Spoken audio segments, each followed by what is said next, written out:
Hi, everybody. So excited to be back in Utah. California was really fun. I went to Harry Potter Land. Oh my gosh, you guys, it was so cool. I got to go to Hogwarts.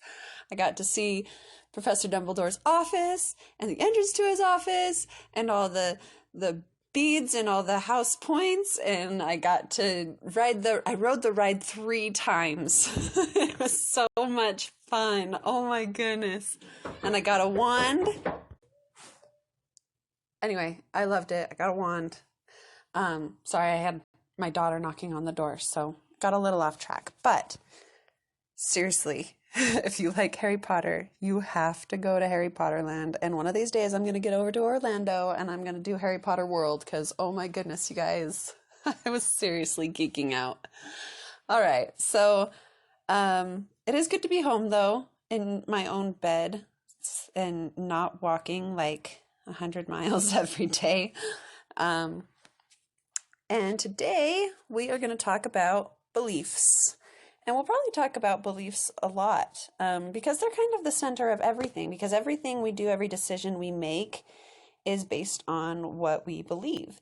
And a lot of the time, we don't even pay attention to what it is we believe. It's just sort of something that's ingrained in us, and we don't recognize it as being there or being a problem. So,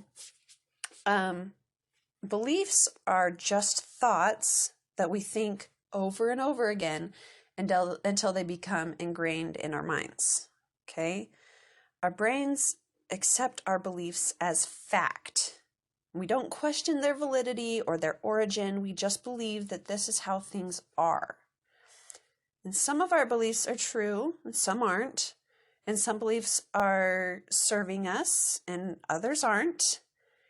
And what I want to do is encourage you to question all of your thoughts, all of your beliefs, to determine which ones are serving you and which ones are limiting you. And the way you can do this is by using the model that we've discussed previously. So just a quick review. The model shows that we have neutral, factual circumstances in which we're in. And these circumstances trigger thoughts that create feelings that drive our actions that produce our results. So the way we would write this out is you'd get a piece of paper and you would write on each line a letter, because we're not going to write circumstance, thought, feeling, action, result. We're just going to put CTFAR in a row so they each have their own line. And then you can start on any identifiable line. So maybe you can't identify the thought right off, but maybe you know what action you're taking. So you fill in the action line and then you ask yourself, what are you feeling that makes you want to take this action? And then what is the thought that is causing this feeling, and what are my results? Okay. Also, you want to try to identify the circumstance early on.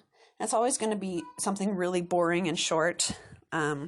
So you wouldn't put like, my husband never goes to the store when I ask him to. You would just put husband and he's not at the store.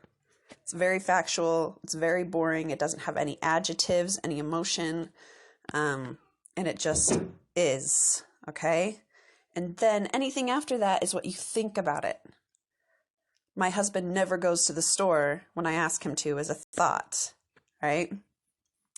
It's not provable in court. It's just something that you're thinking. May or may not be true, okay?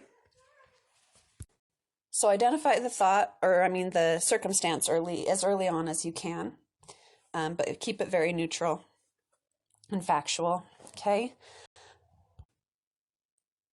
So, like I said, we're talking about beliefs and just things that we think, that we've maybe thought for a really long time, and that are just sort of part of who we are now. So I'm going to tell you some of my examples. First, a few of the good ones, okay? So I have a strong belief that God loves me. And to me, this is a positive thing. It makes me feel loved. It makes me feel safe.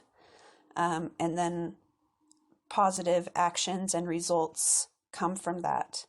I believe that God has given commandments for us to follow so that we can be happy, which again produces confidence and trust in God. And I have very high standards. I act with that high moral standard, and that gives me positive results in my life. Things like my family loves me, that gives me those positive things as well. And then I always have the power to choose. This is one of my favorites. I've always believed like I have agency. I get to choose whatever I do. There have been other times when I haven't believed this as strongly, like I felt trapped in some way, like there's no way out of this. I can't make a choice. This is the only choice there is. But as I've done some work, I've learned that it really is true that I always have the power to choose. I don't have to do anything. And that's really empowering.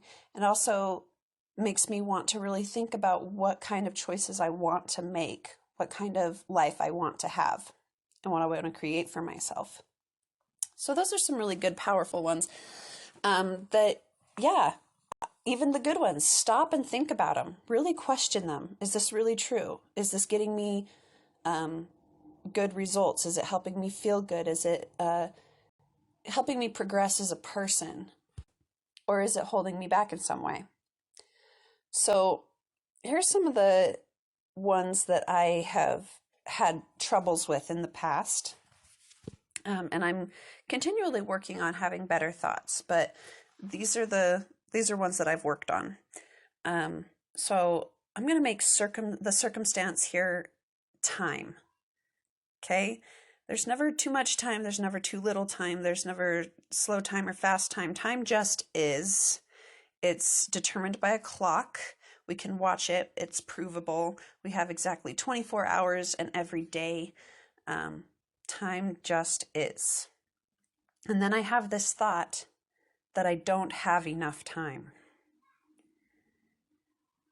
Don't have enough time to get everything done that I want to do. Don't have enough time to finish all the chores and go do something fun. There's just not enough time in a day. It's not enough time to reach my goals, things like that. And when I think that, I feel defeated. Like I've already been beaten. Like I can't. Well, sorry, I'm getting ahead of myself. A feeling really, it needs to be one word. So I'm going to say my feeling is defeated. And when I'm feeling defeated, I don't take any action at all. I actually do nothing. I'm like, I'm already defeated. So I'm going to kind of hold back and not try as hard, not get a whole lot of things done. And then my result is that the day is over. I've run out of time and I didn't get the things done that I wanted to do, right?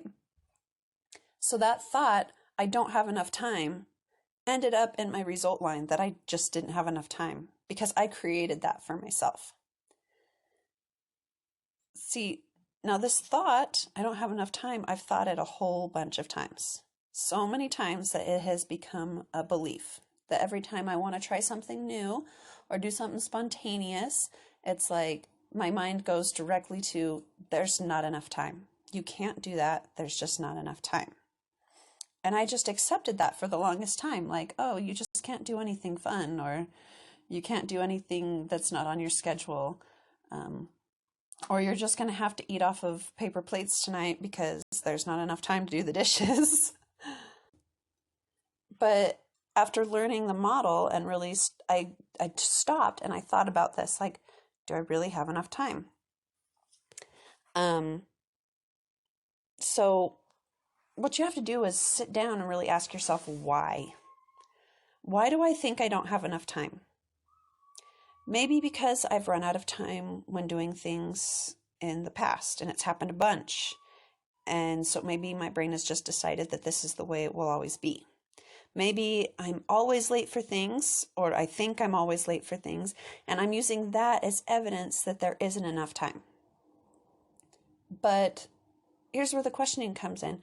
You ask why, And then you say, but what if I'm wrong?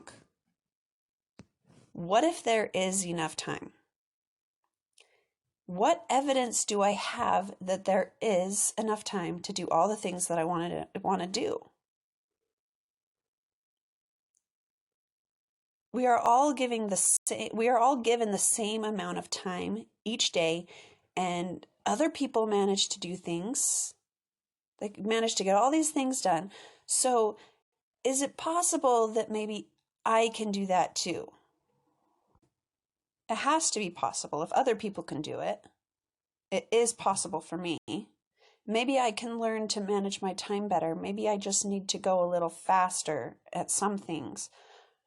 What are some things that I could try to make time for the things I want and need to do? I mean, after all, I am the one who gets to choose how I spend every minute of every day. When I do nothing at all, that's my choice. What if I chose to do something else? What if I actually chose to do a little bit of something? Do I have to do everything all at once? Or can I break it into smaller portions? Maybe do some today and some tomorrow, and eventually it gets done. What have I not considered because I just haven't been, because I've been accepting the thought that there isn't enough time? That's what we have to ask, right? What haven't I considered because I haven't allowed myself to consider it? I've just accepted this thought as fact. So I'm working through this and trying to figure it out and figure out what I believe. And I know that I want to have time for everything, right? So I need to change my thoughts to get me to a place where that's my result. So here's what I came up with. I have a thought like, there are time management techniques that I can learn. Bridging thoughts like it's possible that there's enough time. A thought like that will get me to a thought later that there is enough time. Or a thought like, I choose how I spend all of my time. Right? I like that one the best, I think. I choose how I spend my time. And there is enough time to do what I want to do. Because I'm the one who decides everything I'm going to do. So definitely I can put in there what I want. And that's really empowering, right? And now I'm feeling curious and determined, right? It can bring up different feelings. And those feelings are going to lead to actions of doing something and getting closer to my goal. It'll result in being able to complete more tasks and I'll develop time management skills, right? And it all stems from that thought. Choosing to believe something different on purpose, something that's actually going to serve you. Here's another one that I've thought in the past a lot. It's about my kids, so my circumstance is going to be my children. I have 4 young children, and I can't even say young. I can say their ages. They're 8, 6, 4, and 2. And my thought sometimes is, my kids are really annoying. And when I think that, obviously, I feel annoyed. Now, it wasn't my kids doing whatever it was that they were doing that caused me to feel annoyed. It was the thought that this is annoying, and now I feel annoyed, okay? Your circumstance does not cause your feeling. Your thought causes your feeling every time. And when I'm feeling annoyed, I'm either going to ignore them, walk away, maybe I yell at them, and none of these things are going to help improve my relationship with my children. So the result is that I don't enjoy my kids, which leads back to the original thought that my kids are annoying, right? Your thought is always going to end up in your result. So I ask myself, why? Why do I think my kids are annoying? And don't just cop out and say, I don't know why. Because that is your brain just not wanting to do the work. You do know why. I don't know is a lie. You always know. Or you can figure it out. Don't tell yourself I don't know. That's a cop-out. So why do I think my kids are annoying? And because people, well, just to pick maybe a specific example, I don't think people should be singing the same song over and over again at the top of their lungs early in the morning. I think that my son should know better. He's 8 years old, he should know better. And then I ask, but is that true? Is that really true? Does he know that he shouldn't be doing that? And I really think about that. I don't just automatically say yes. I'm like, well, what's the proof that he doesn't know better? Well, the fact that he's doing it, right? We don't do anything unless we think it's the best option for us at the time that we're doing it. So he's 8 years old. His priorities are different than mine. We don't always see eye to eye, right? So I'm sitting here thinking he's heard me say it 100 times, but if he really understood like why it was not okay and he cared about the reason, then he would stop. But he either doesn't understand or he doesn't care, like he just doesn't understand why it's not okay. Maybe as an energetic 8-year-old, this is exactly what he is supposed to be doing. Is that possible? It's totally possible. And I know it's true because he's doing it. This is exactly what he's supposed to be doing because he's doing it. If it wasn't what he was supposed to be doing, he wouldn't be doing it. And as his mother, maybe I'm supposed to continually ask him not to do it and try to teach him about considering the other people who are trying to sleep in the house. Trying to teach him how to have compassion and empathy and think about others. So here's some things that I've been trying on when I'm talking about my kids, when I'm thinking about my kids. What I've been using is the thought, he is really good at acting like an 8-year-old. Or if it's my daughter, she is really good at acting like a 6-year-old. Right? So when my 4-year-old draws on the wall, and I think I have told her not to do that so many times, I've made her clean it up. Why does she keep doing this? I stop and I'm like, she is really good at acting like a 4-year-old. This is exactly the way my 4-year-old is supposed to behave. And when I think that, it makes me more understanding or accepting of the way things are, of the way my children are behaving. And it's not like I just go ahead and fold over, right? I'm not just going to be a doormat and just like let them do whatever they want to do. I just understand that that's their role. And my action is going to be to step into my role as mom, to teach them, to ask them to stop, and to show them why they shouldn't be doing that. And as a result, I feel better. First of all, I'm not angry, and I have a better relationship with my kids.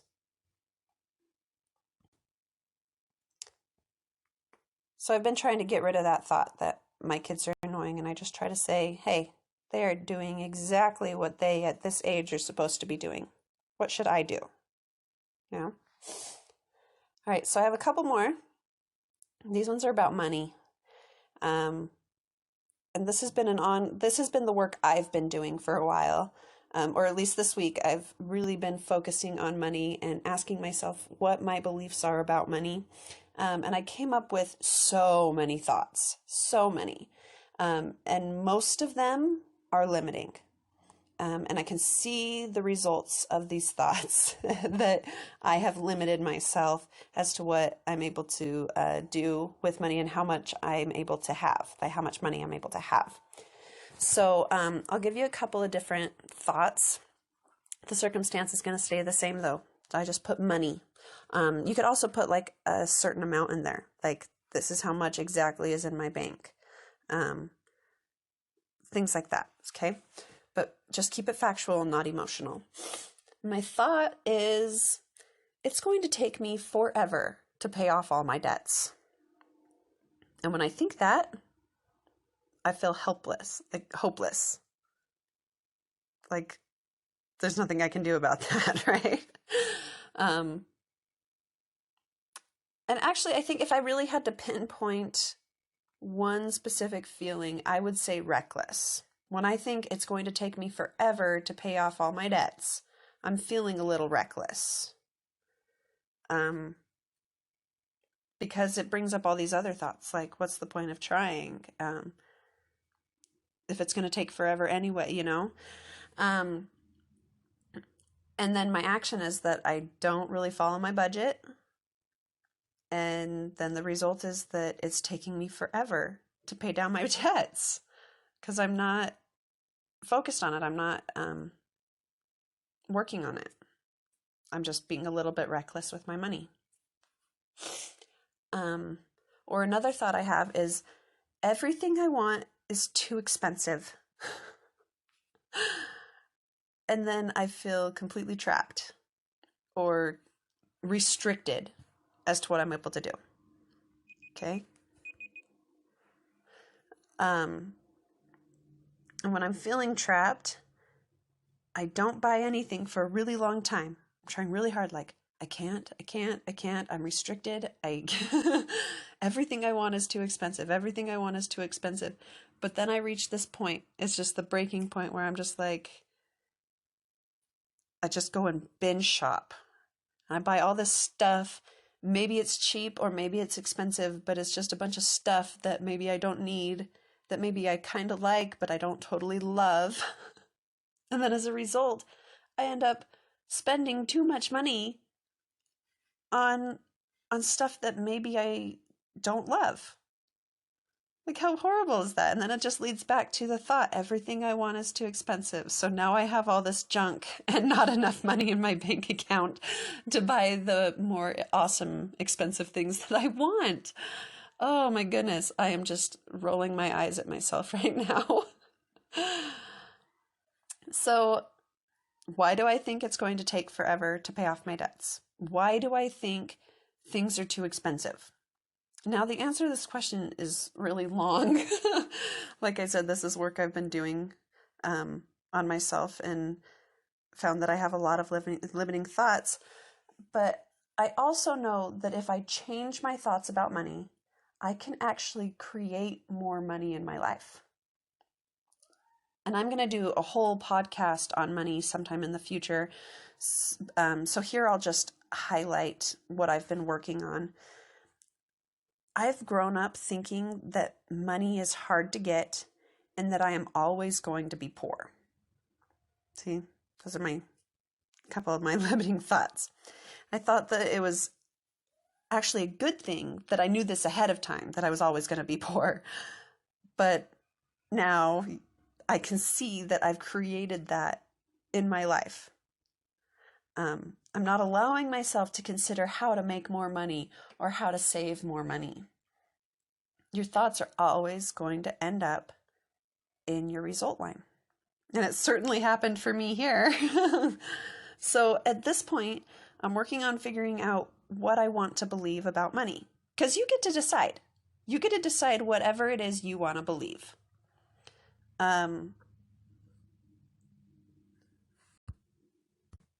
What I want to believe about money is that there is enough in the world for everyone.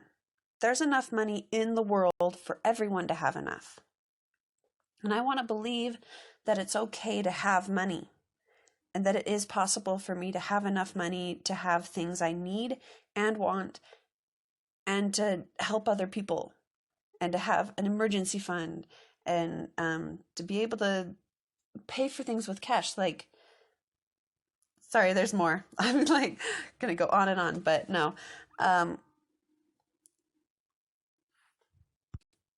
So these new thoughts that I want to believe are just a bit too far out of my reach. I don't quite believe those things yet. So I've been working on bridging thoughts. which are thoughts that, instead of being negative, like the negative thoughts I have, they're more neutral to positive. And then once I believe those more neutral thoughts, then I can work on really empowering positive thoughts because they're not so far out of reach. So when you're doing this exercise, don't be like, okay, I'm thinking this really negative thought. I'm going to think the exact opposite, and then I'll be able to change my thought patterns. It doesn't work that way. If I were to think these thoughts right now, my brain would just reject them because they're so far out of what I actually believe. So I'm going to use bridging thoughts to help me get to where I want to be.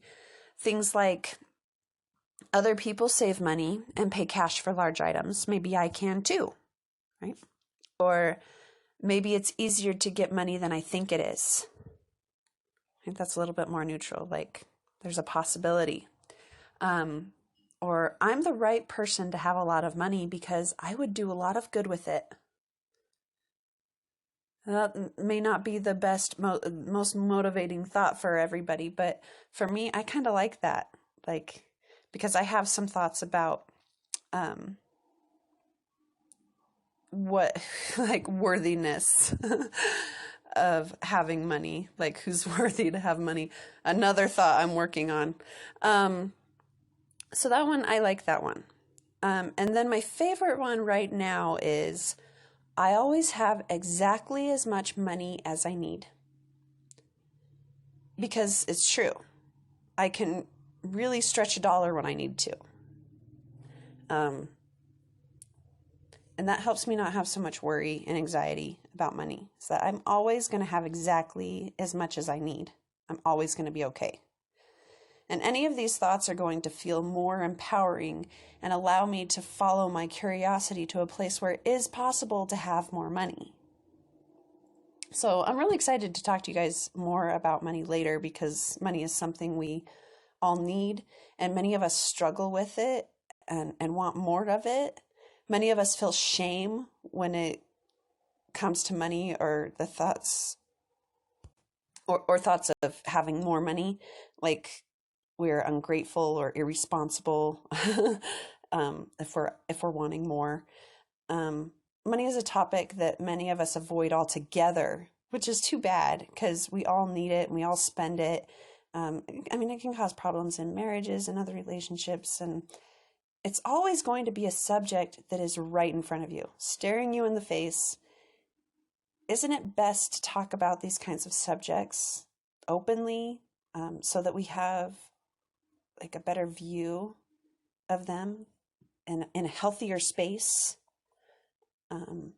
Anyway, more on money another day. So as far as the model goes, and my other examples, I know it sounds really simplistic. That's the beauty of the model, right? It lays out our lives in a very simple way so that we can understand it and choose how to move forward. But that does not mean that implementing these new thoughts is going to be easy. It really takes a lot of practice. And by practice, I mean put up Post-it notes to remind you of it, of this new thought, whatever new thought you're working on. Look for evidence that the new thought is true. When you're so naturally thinking an old thought, you got to stop yourself, interrupt that old thought, and remind yourself that you've decided that that isn't true and you don't want to believe it, and ask yourself what the new thought is. And this is how we create new beliefs. This is how we train our brains to be more positive and effective. It's work, and it really does take practice, but you have a choice, right? You can go on believing whatever your brain offers you and keep getting the same results, or you can choose new intentional thoughts about what you are going to believe and how you're going to behave and create the life that you want for yourself. So I hope that you got something out of this, that this resonates with you, and that you're really going to sit down and question some of these thoughts that that come into your mind. Is this really getting me what I want? And if you guys have any questions, you can leave me a voicemail on Anchor or a comment and a review, please, on Apple Podcasts or iTunes. You can also send me emails at Angie@AngieLifeCoaching.com. Thanks so much for listening, and I will talk to you guys next week.